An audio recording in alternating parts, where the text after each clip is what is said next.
Well, hello again. This is Hal. And I'm Melanie. We want to welcome you for another episode of Making Biblical Family Life Practical.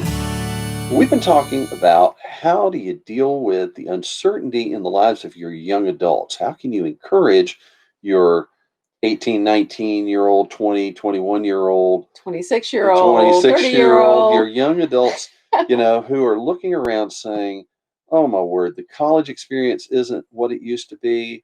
I don't know how I'm going to even start a relationship under pandemic conditions. My job is a mess. What can I do? What can I do in this situation? And so we were talking about kind of ways to look at it, to counsel them in an earlier segment. Well, I think all of our kids from probably 15 or 16 Mm-hmm. up until they're married, however old that is, Mm-hmm. are in a lot of despair and a lot of turmoil because nothing looks like they expected.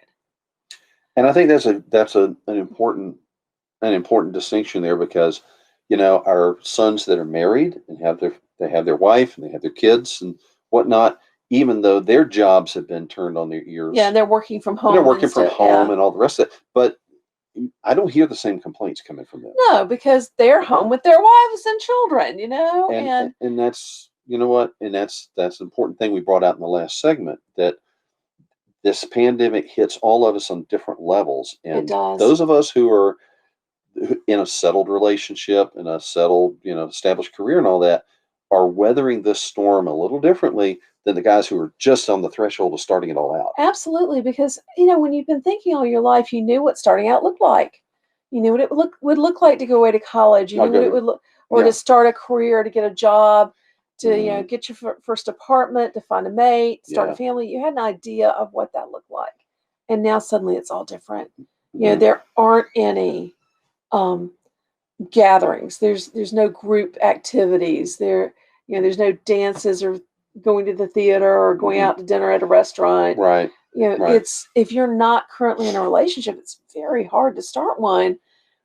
Your career, how do you interview for a job? How do you manage classes when it's just all little people on a screen?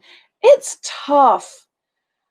We need to talk about some practical ways to help our young people cope. I think one thing that is really important is to recognize the sorrow and loneliness of our teens and 20-somethings, 30-somethings that are not married, and recognize they may need to hear from us more often.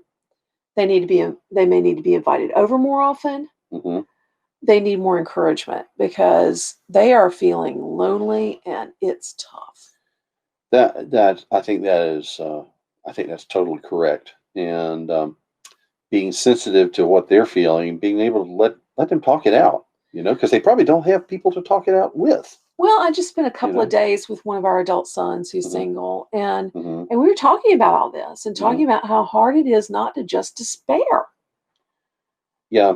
And so we talked about some practical things, and he's taken some practical steps, to connect more with people online, to reach out and start conversations online, which feels kind of awkward to them sometimes. You think, well, I'm picturing, when I'm looking for friendships and relationships, I would normally think, well, what about church?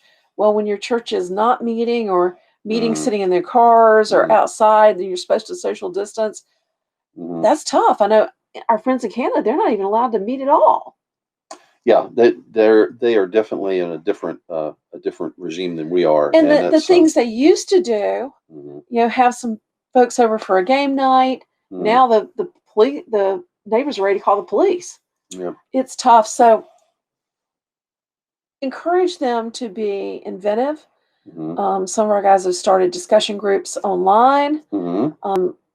They've done like conference calls where they have a prayer group that gets together on Sunday nights, and they all connect on the phone and talk and share. Others have meetings like with friends